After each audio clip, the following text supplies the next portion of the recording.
DRAM 영업이익률 80%. 소프트웨어도 아니고 반도체 메모리에서 이 마진이 나옵니다.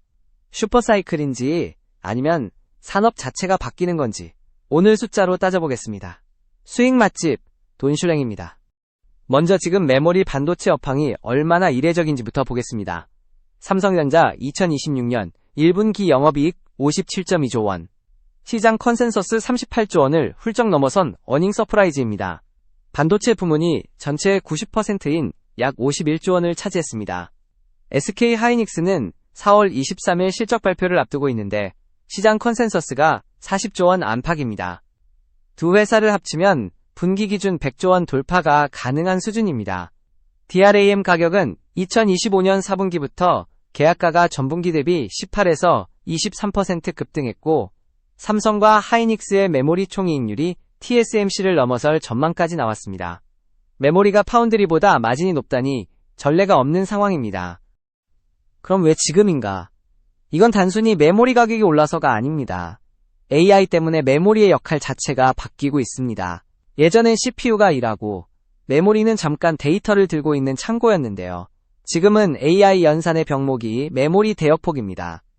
GPU가 아무리 빨라도 메모리가 데이터를 못 따라가면 의미가 없는 구조가 된 겁니다.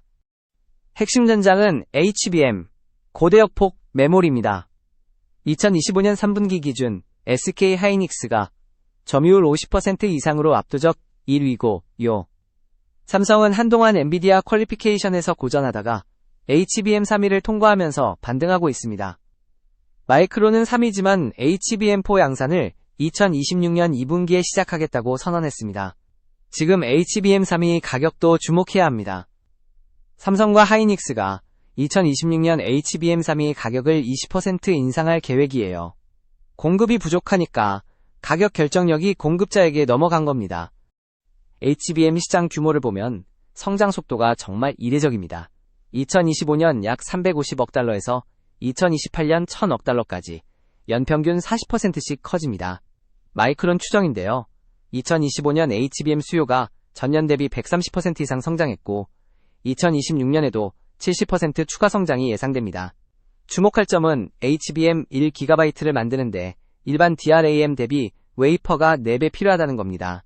2026년에 AI 수요가 전 세계 DRAM 웨이퍼 생산 능력의 20%를 먹어치울 전망이에요. HBM을 많이 만들수록 일반 DRAM 공급이 줄어드는 일종의 제로섬 구조가 된 겁니다. 여기서 진짜 중요한 이야기가 나옵니다.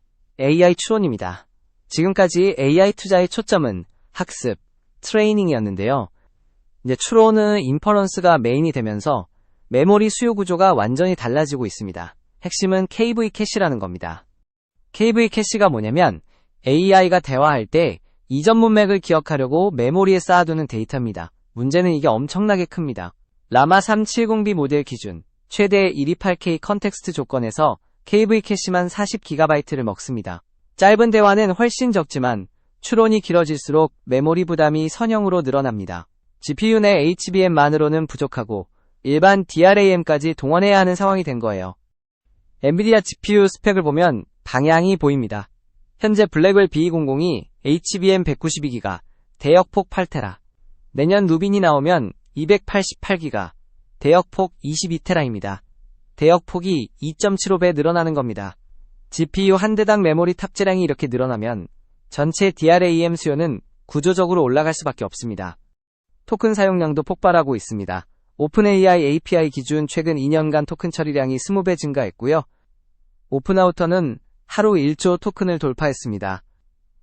2025년 추론 전용 모델 비중이 연초 제로에서 연말 50% 이상으로 급등했습니다. 추론이 메인이 되면 메모리 수요는 학습 때보다 훨씬 더 크게 올라갑니다. 자, 그러면 가장 중요한 밸류에이션을 보겠습니다. SK 하이닉스 PER이 차기 년도 기준 4.5배에서 7.8배 수준입니다. 마이크론이 현재 20배 안팎인데 하이닉스가 절반도 안 되는 거예요. 같은 메모리 업종인데 이 격차가 벌어진 건 한국 기업의 사이클 주식 프리미엄 탓이 큽니다. 골드만삭스도 여전히 저평가라고 보고 있고요. 하이닉스가 ADR 상장을 검토 중인데 이게 실현되면 마이크론과의 밸류에이션 갭이 좁혀질 수 있습니다. 여기서 핵심 논쟁이 있습니다. 삼성전자가 사이클 주식이냐, 구조적 성장주냐, 전통적으로 메모리 반도체는 PBR로 평가했습니다. 사이클 산업이니까요. 근데 지금 일부 애널리스트들이 PER 방식으로 전환하자고 하고 있어요. 구조적 성장이니까 성장주처럼 평가해야 한다는 겁니다. PER 8배 기준이면 삼성 목표주가 29만원, 10배면 35만원이 나옵니다. 공급 쪽을 보면 의미 있는 물량은 2027년 이후에나 나옵니다. 삼성 평택 5공장은 2027년 말 양산을 목표로 하고 있고 SK 하이닉스 용인 클러스터도 2027년 가동 목표입니다. 마이크론은 설비 투자를 200억 달러로 45% 늘렸지만 아이다호 팹 가동도 2027년이에요. 즉 2026년까지는 공급이 타이트한 구간이 이어진다는 얘기입니다. 리스크도 짚어야 합니다. 첫 번째는 중국입니다. 장신 메모리, CXMT가 범용 DRAM 분야에서 기술 격차를 상당히 좁혔다는 분석이 나옵니다. DDR5, LPDDR5 양산이 임박한 상태고요. 미국 수출 규제가 EUV 장비 도입을 차단하고 있지만 보유 장비로 우회 기술 개발을 계속하고 있어서 규제 효과가 완전하지는 않습니다. 다만 HBM은 상황이 다릅니다. 첨단 본딩과 적층 장비가 필요한데 이건 규제 효과가 확실합니다. 3에서 4년 격차가 유지됩니다. 두 번째 리스크는 2027년 이후 공급 증가입니다. 삼성, 하이닉스, 마이크론 모두 대규모 증설을 하고 있어서 2027년 하반기부터는 공급이 풀릴 수 있습니다. 세 번째는 AI 투자 조정 가능성입니다. 빅테크 캐펙스가 줄면 메모리 수요도 타격을 받을 수 있습니다. 한 가지 더 볼 게 있습니다. 삼성 파운드리 업사이드입니다. 테슬라와 165억 달러 장기 계약을 따냈고요. 이 나노미터 수율이 50%까지 올라왔습니다. 2026년 1분기 가동률 80%를 기록했고 2027년 흑자 전환을 목표로 하고 있습니다. 삼성을 메모리만으로 보면 절반만 보는 겁니다. 파운드리가 정상화되면 밸류에이션에 100조 원 이상 추가될 수 있다는 분석도 있습니다. 정리하면 세 가지입니다. 첫째, AI 추론 전환으로 메모리 수요가 구조적으로 바뀌고 있습니다. KV 캐시 하나만 봐도 GPU당 메모리 탑재량이 매 세대 2배 이상 늘어납니다. 둘째, 신규 팹 양산은 2027년 이후라 당분간 공급 타이트가 지속됩니다. 셋째, 한국 두 기업의 PER이 4배에서 8배 수준으로 성장성 대비 역사적으로 저평가 구간입니다.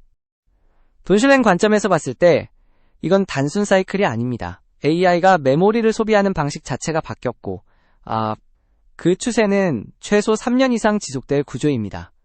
물론 2027년 이후 공급 증가라는 변수가 있지만 AI 토큰 사용량이 연 10배씩 늘어나는 수요를 감안하면 단순 공급 과잉으로 가기 어렵다고 봅니다.